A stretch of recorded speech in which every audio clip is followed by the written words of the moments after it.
welcome to The Real Deal. We are continuing our London Film Festival coverage in the gorgeous Leicester Square, and today we're looking at Robert Downey Jr.'s non-LFF film, The Judge. Amon, take it away, what's it about? That's right, it stars Iron Man himself, Robert Downey Jr., as hotshot lawyer Hank Palmer, who returns home to his estranged father, Robert Duvall, who has been accused of murder. But did he do it? Ooh. Let's have a look at the trailer. The infamous Hank Palmer. The jaded lawyer with no respect for the law. Hey! Did that just happen? How does it feel knowing every person you represent is guilty? It's fine.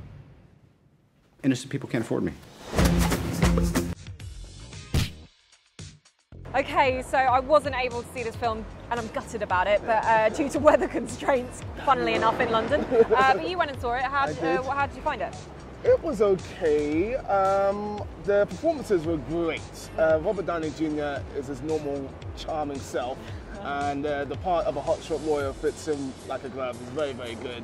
But the standout performance of this, by a mile, Robert Duvall as his father, sensational performance. It's interesting because this film, in the build-up to it, you always think that it's an Oscar bait sort of type of film. Well, there has been a lot of chat, particularly, you know, Robert Downey Jr., Robert Duvall, a law drama. Yeah, no, it's not going to get anywhere near the Academy. But if the film was better, Robert Duvall would definitely be in the midst for performance-wise. You can't, like, you know, not let him have a shot at it, even if the film's not great. Yeah, well, it's true, but you know, generally, if you look at the Academy, the performances which have won the Oscars, there have been very good films. If you look at last year, for instance, Matthew McConaughey and Dallas Buyers Club, the film was excellent and he was fantastic in it.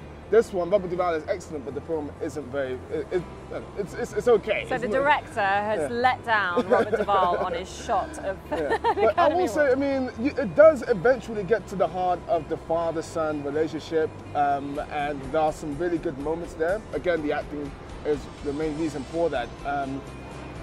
Yeah, I would say it's worth seeing, definitely for Robert Duvall. Okay, good stuff. Okay, so you're hinting at quite a few problems in this film, and it looks like the director has probably let down Robert Duvall and they might not work together again. No, I mean, the main problem with this film is that it's a slog to get through. I mean, as I said before on this show, I do not care how long the film is if it justifies its runtime. This runs at 141 minutes. It does not justify its runtime.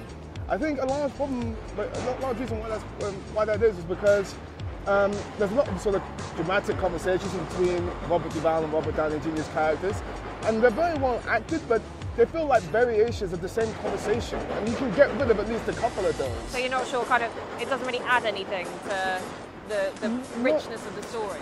In the end, it doesn't mean, in the moment perhaps, but when you add it all together, it's just like, okay, we've really sort of seen that conversation before. There's some really well played moments between them, but the film is it's too focused on being dramatic. It needed some more subtlety, I think, to it. And in the end, especially the final sort of 10-15 minutes or so, it's very sort of syrupy, on the nose, sappy stuff, and that takes away from the film as well, unfortunately. Okay, fine. All right, well, let's check out what The Real Deal is.